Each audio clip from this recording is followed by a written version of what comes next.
My name is Quique Alives, that's Quique-Aviles.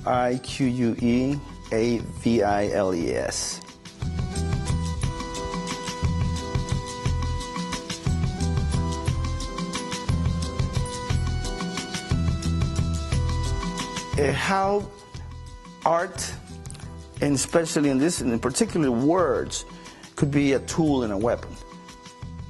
I am originally from El Salvador, and I came here at the age of 15 because of the Civil War in El Salvador. I was involved in the student movement, and there was a huge political solidarity movement with the people of El Salvador, and that's how I came into the arts. I never really intended to be an artist. You know, my dream was to be a school teacher. And, you know, all of a sudden I started writing poetry, I started reading poets of the civil rights era, you know, listening to a lot of music that I couldn't listen to in El Salvador because it was illegal. And all of a sudden I had access to all these ideas. And language came into being. You know, I learned English.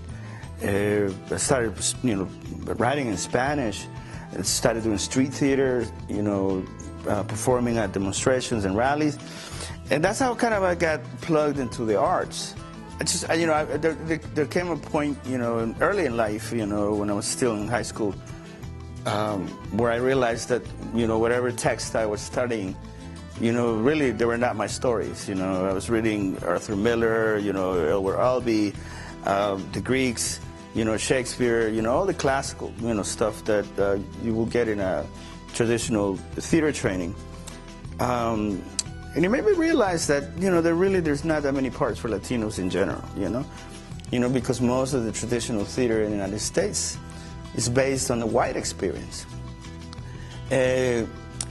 So it was after reading Pedro Pietri, you know, this New Rican poet that was big in the 60s and the 70s, this crazy guy that wrote this book, Puerto Rican Obituary. Dead Puerto Ricans who never knew they were Puerto Rican. That I realized that, wow, you know, it's like I can manipulate language. I should create my own characters. You know, I took about a year to develop, you know, a one-man show. So my first characters were people that were I was kind of close with. I played my mom on stage. I got her to tell me her story because, you know, she left me when I was 4 in El Salvador, so I really did not know her that well because I left home when I was 17. So that first show, Latin Hood, had my mom, El Loco Culebra, this crazy snake, this insane guy that knows that he's Latino, but he does not know where he's from. And he claims to be the first bilingual superhero, defender of brown people type of thing. And Nico El Yogi, this Nicaraguan guy that hates being Latino. He's really not into that. And then a Colombian teacher who ends up as a waiter in a Mexican restaurant owned by Iranians. Now, you know, you can talk about a 30-year history of the Latino presence in Washington, D.C. So I think, you know, somehow we are writing our own history, we're creating our own history. It's just that it's not in the books yet.